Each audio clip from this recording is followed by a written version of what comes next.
บ่อยากเชื่อสายตาว่าภาพตรงหน้าสิเป็นความจริงก็คนที่เคยสัญญาเคยบอกกันว่าบ่ตายสิบ่ทอดทิ้งกำลังกอดกันอิงติงกอดอิงติงอยู่กับผู้อื่นก็ยกให้เพิ่นเบิดใจเมื่อคราวเคียงไกลร่วมใส่วันคืนก็คนที่เคยสัญญาเคยบอกกันว่าอยากสิซอยกันบืนจังใดมากายเป็นอื่นมาเหตุกันใดแท้น้อใจคนแล้วคำว่าฮักกัน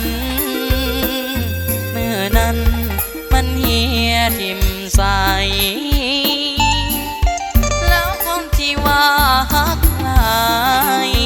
เมื่อนี้หัวใจเอาไผมาปนแทบบ่มีแห้งหายใจลาลอยไปทั้งตัวตนกันใจฟังเหตุผลของคนที่เศร้าฮักกัน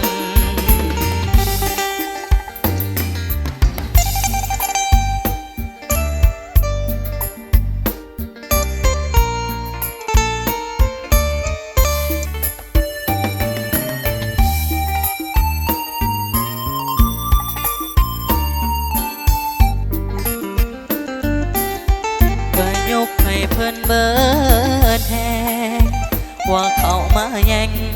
ว่าเขาเป็นมาแต่เมื่อได้เห็นน้ำตาเลยได้หูว่าอายโง่มาตั้งนานที่แท้ก็เป็นน้ำกันทิมกันง่ายแค่น้อใจคน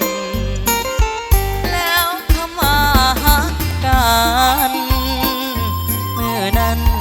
มันเหียทิ่มใสแล้วคงชีว่าฮักหลา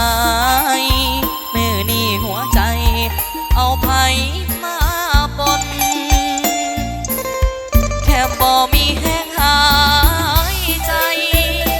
ลาลอยไปทั้งตัวตนกันใจฟังเหตุผล